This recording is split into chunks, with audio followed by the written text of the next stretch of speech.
This channel does not promote any violent, harmful, or illegal activities. All content provided by this channel is meant for an educational purpose only. একটা বাংলায় প্রবাদ আছে, নিজের বেলায় আঁটিছুটি আর পরের বেলায় দাঁত কপাটি। আমার যদি একটা যদিও এটা সত্যি কথাই যে রাস্তার উপরে নামাজ পড়ার চাইতে একটা মাঠের মধ্যে নামাজ পড়া একটা ভালো জিনিস।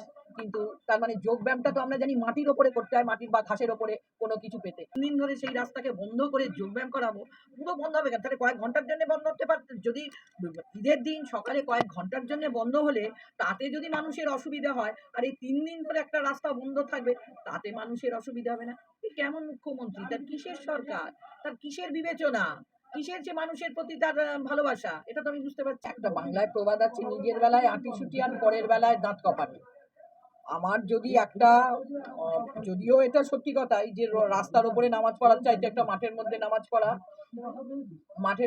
পড়া একটা ভালো জিনিস। কিন্তু তার মানে যোগ ব্যায়ামটা তো আমরা জানি মাটির ওপরে করতে হয়, মাটির বা ঘাসের ওপরে কোনো কিছু পেতে।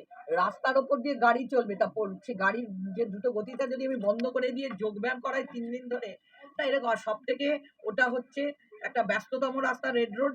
আর তার মধ্যে হচ্ছে ওইটা মানে ওর আলাদা একটা আভিজাত্য আছে এই রাস্তাটা। তো সেখানে আমি 3 দিন ধরে সেই রাস্তাকে বন্ধ করে যোগব্যায়াম করাবো, পুরো বন্ধ হবে কেন? তাহলে কয়েক ঘন্টার জন্য বন্ধ হতে পারত। যদি ঈদের দিন সকালে কয়েক ঘন্টার জন্য বন্ধ হলে তাতে যদি মানুষের অসুবিধা হয়, আর এই 3 দিন ধরে একটা রাস্তা বন্ধ থাকবে তাতে মানুষের অসুবিধা হবে না? এ কেমন মুখ্যমন্ত্রী? তার কিসের সরকার? তার কিসের বিবেচনা? কিসের যে মানুষের প্রতি তার ভালোবাসা? এটা তো আমি বুঝতে পারছি না। কোথাও গিয়ে কি মনে হচ্ছে যে একটি নির্দিষ্ট সম্প্রদায়কে কোণঠাসা করার জন্য একদম, অবশ্যই। আমরা কাজী নজরুলকেও, রবীন্দ্রনাথকেও যেমন ভালোবাসি, কাজী নজরুলকেও তেমনি সেই সম্মানটা দিয়ে থাকি। মানে মানে এটা ঠিকই, যখন বলা হয়েছিল যে ভুল হয়ে গেছে বিলকুল, কিন্তু ভাগ হয়নি কো নজরুল, দেশভাগের পরে এর কথাটা বলা হয়েছিল। তা সেই সম্প্রদায়ের মানুষগুলোকে আমরা দূরে ঠেলে দিলে কি ভারতবর্ষের খুব উন্নতি হবে? আমার তো মনে হয় না। আজকে ফলতায় দাঁড়িয়ে দুপুর ১২টার সময় আমাদের চিফ মিনিস্টার একটা বক্তব্য রেখেছেন, আপনারা জানেন কিনা জানি না। যে আ আমরা যে সরকারি যে ডোনেশন গুলো যাবে, সরকারি সাহায্যটা পাবে সরকারি স্কুল এবং বেসরকারি স্কুল, যেগুলো সরকারি এই বোর্ডের আন্ডারে রয়েছে। কিন্তু সেই গুলোতে দেয়া হবে না যেখানে নাকি কোনো একটি সম্প্রদায়ভুক্ত রয়েছে। তাহলে কার কথা বলা হচ্ছে? তাহলে মাদ্রাসার কথা বলা হচ্ছে। তাহলে মাদ্রাসাটা কাদের জন্য? মাদ্রাসাটা মুসলিম সম্প্রদায়। কিন্তু এই মাদ্রাসা থেকেই পাশ করেছিলেন রাজা রামমোহন রায়, আরবি ফার্সি শিখেছিলেন। এই মাদ্রাসার মাধ্যমে, এই মাদ্রাসাতেও যারা চাকরি করেন, অনেক হিন্দু ব্রাহ্মণ সন্তানেরাও ওখানে মাদ্রাসায় চাকরি করেন। তো সেই যদি আমি শিক্ষাঙ্গনটাকে যদি রাজনীতির অঙ্গন থেকে আলাদা না করতে পারি, তাহলে আমার পশ্চিমবাংলার উন্নতিটা কোথায় হবে? সেই একই যা ছিল গড্ডালিকায় প্রবাহ। আজকে এরা ১০ কোটি খেয়েছে বলে এদের পেছনে ছুটছিল। কালকে মানে আমরা ১০ কোটি খেতে পারিনি বলেই তাই। ফলে এদেরকে চিহ্নিত করা হচ্ছে, কারণ বাকি ২০ কোটি আমাদেরকে খেতে হবে ২০ কোটি করে। এই তো ব্যাপারটাই, সবটাই খাওয়া-খাওয়ি ব্যাপার চলছে। একদম। এর মধ্যে একটি প্রশ্ন খুব উঠছে যে নরেন্দ্র মোদী এখানে আসবেন, যোগা করবেন, ৪৫ মিনিট ধরে নাকি তিনি যোগা করবেন। কিন্তু মণিপুর, বছর খানেকের উপর ধরে মণিপুর চলছে, সেখানে যাওয়ার তার ১ ঘন্টা সময় নেই, বা কোনো পিটান বা কোথাও কোনো খোঁজ নেওয়ার তার ১ ঘন্টাও সময় নেই। কি বলবেন? শুনুন, একটা সময় কোনো কথাই হয়েছিল ওই 7 সিস্টার হয়তো বা চলে যাবে আমাদের চীনের কাছে। এই ধারণাটা করা হয়েছিল এবং সেইটা নাকি কংগ্রেস সরকার থাকাকালীন তারা নাকি 7 সিস্টারের দিকে মনোযোগ দেয়নি বলেই তাই এই অবস্থা। তা মণিপুর তো জ্বলছে আজকে কংগ্রেসের আমলে নয়। মণিপুর তো জ্বলছে আজকে আমাদের দামোদর দাস নরেন্দ্র মোদীর আন্ডারে যখন রয়েছে ভারতবর্ষ। তা সেই সময় উনি, যে মানুষটার বিরুদ্ধে একটা এপস্টিন ফাইল থাকে, সেই মানুষটা কি মণিপুরে যেতে পারে? সেখানে কি তার মুখ থাকে বলুন? একদম। একদম অন্য একটি প্রসঙ্গে আসবো যে আ অযোধ্যার রাম মন্দির, বহুল প্রত্যাশিত মন্দির, সেখান থেকে দেখা যাচ্ছে ২০০ কোটি টাকার হিসেব নাকি মিলছে না। ৩ সদস্যের একটি টিম তৈরি করেছেন যোগী আদিত্যনাথ। কি বলবেন?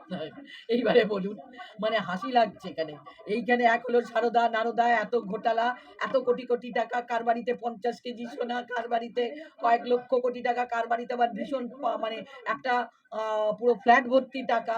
তাদের দিকে আঙুল তুলছি আমি। ওই একটা আছে চালুনি ছুঁচের বিচার করে। সেই রকমের ব্যবস্থা হয়েছে।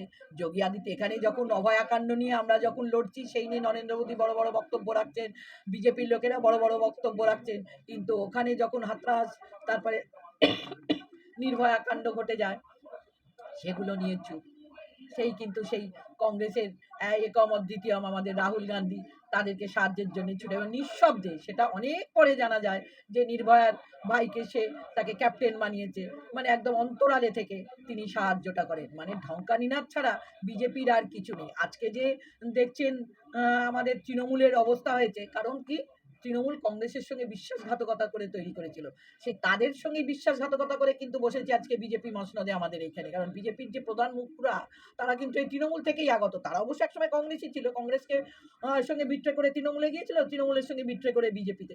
তো এই বিশ্বাসঘাতকতার একটাই ফল হয়, ওই 15,114 যেটা দিদিমণি পেয়েছেন, ওই রকমই হয়ে যাবে একটা সময়। আর কটা বছর অপেক্ষা, বাংলার মানুষ এদেরও উত্তর দিয়ে দেবে, কারণ বসেই আমি বুল্ডোজার চালাতে শুরু করে দিয়েছি। একদম এই বুলডোজার প্রসঙ্গে বলে যে কোর্টে স্টে অর্ডার রয়েছে, তারপরেও কিন্তু নোটিশ যাচ্ছে এবং দেখা হ্যাঁ, যাচ্ছে যে বুলডোজার চালানো হচ্ছে। এই কিছুই তো মানে না। তা না হলে আজকে দেখুন, তাহলে বাংলার পুলিশের কাজটা কি? আমি পুলিশ মন্ত্রী, কেন্দ্রীয় সরকারের পুলিশকে যদি আজও এখানে রাখতে হয়, আজকে যদি আমার প্রশাসন চালানোর জন্য এখনো কেন্দ্র সরকারের রাখতে হয়, তাহলে আমাদের সংবিধান অনুযায়ী রাজ্যের সার্বভৌমত্ব কোথায়?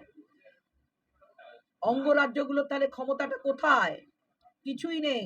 আমি ওখান থেকে নাড়াবো ও পাপেটের মতন, তবে এখানে নড়বে। এই করে কি আর ভারতবর্ষের উন্নতি সম্ভব হয়? কখনোই নয়। দেখতে পাচ্ছেন তো আস্তে আস্তে ভারতবর্ষ ক্ষয়ের দিকে চলে যাচ্ছে। বলছিলাম ম্যাডাম, হিন্দু ধর্মের শিশুটি নিয়ে বিজেপি ক্ষমতায় এসেছিল এবং প্রাক্তন মেয়র ফিরহাদ হাকিম বলেছিল যদি পুণ্যার্থী অর্জন করতে হয় তাহলে মুসলমান ধর্মে গ্রহণ করো, এবং সেই ফিরহাদ হাকিমকে মাননীয় মুখ্যমন্ত্রী শুভেন্দু অধিকারী সাদরে আমন্ত্রণ গ্রহণ করলেন। কি বলবেন, বিষয়টা কিভাবে দেখছেন? কারণ তার দলকে সমৃদ্ধশালী করতে হবে। এখানে ধর্ম কোনো ম্যাটার নয়।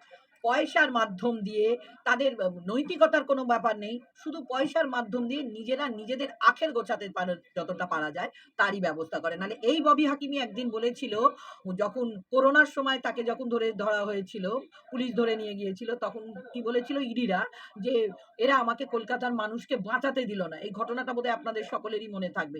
কিন্তু তারপরে আজকে কেন তিনি তার আম এখনো যখন সেই স্প্যানে রয়েছেন উনি, তার এখনো দিন ছিল যে আরো কয়েকদিন উনি মেয়র হিসেবে এখানে কাজ করতে পারতেন, সেই অবস্থায় কেন তিনি পদত্যাগ করলেন?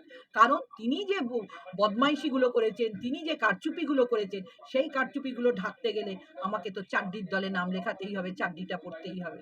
তা না হলেই তো চাড্ডি খুলে দেবে। ওই চাড্ডিটা না যদি পড়ি, তো অন্য চাড্ডি পরে থাকলে তো চাড্ডি খুলে দেবে। সে ওই চাড্ডি, গেরুয়া চাড্ডি পরার জন্যই চলে গেল, কারণ যাতে তার চাড্ডিটা না খুলে, তার ওই ফাইলগুলো আর যাতে না খুলে, এই কারণে। বলছিলাম যেসব নিম্ন স্তরের নেতারা কর্মীরা যারা 2 কোটি টাকার দুর্নীতির সঙ্গে যুক্ত, তাদেরকে কোমরে দড়ি পরিয়ে রাস্তায় ঘোরানো হচ্ছে, এবং যারা 200 কোটি দুর্নীতির সঙ্গে যুক্ত, সেই সব বিদ্রোহী সাংসদরা অন্য দলে যাচ্ছে। তাদের বিরুদ্ধে কি কোনো অ্যাকশন নেওয়া হবে না? শুনুন, বিষয়টা কিভাবে দেখছেন? এই যে এনসিপিআই, এইটা গত 1.5 বছর ধরে কিন্তু কাজ করে যাচ্ছে, এবং তলে তলে তাদের সঙ্গে একদিনে কিন্তু তৃণমূলটা ভাঙেনি। এইটা ভাববেন না যে আজকেই টুক করে ঢিল মারলেন আর কাঁচের জানলা ভেঙে গেল, সেটা নয়। এটা বেশ খানিকটা, এই যারা যখন এই নিজেরা নিজেদের পকেটে টাকার পাহাড় গড়ছিল, সেই সময় থেকেই আস্তে আস্তে এই দিকেও এই দলটা শুরু হচ্ছিল। ফলে এরই মানে যে মেয়েটিকে দেখাচ্ছে, যে খুলেছে যে দলটি, তার তার দলটা এমন কিছু ছিল না, তাকে দিয়ে হয়তো এটা করানো হয়েছিল যে অল্টারনেট ওয়েতে থাকতে গেলে আমাকে এই জায়গাটা রাখতে হবে। আর ওই 200 কোটি যারা মেরেছে, সেই 200 কোটিকে বাঁচানোর জন্যই তো ফার্স্টেই তো বললাম যে যদি না চাড্ডি পড়ি, আমাদের চাড্ডি খুলে দেবে। ওই 200 কোটি টাকা বাঁচানোর জন্যই তো ওইদিকে যারা ওখানে সারেন্ডার না করবে, তারাই। আপনারা ইংরেজ আমল দেখেননি? ঠিক সেই রকম। আর এরা তো ইংরেজদের কাছে দাসখত লেখা পাবলিক। সাভারকার কি করেছিল? দাসখত লিখে এসেছিল।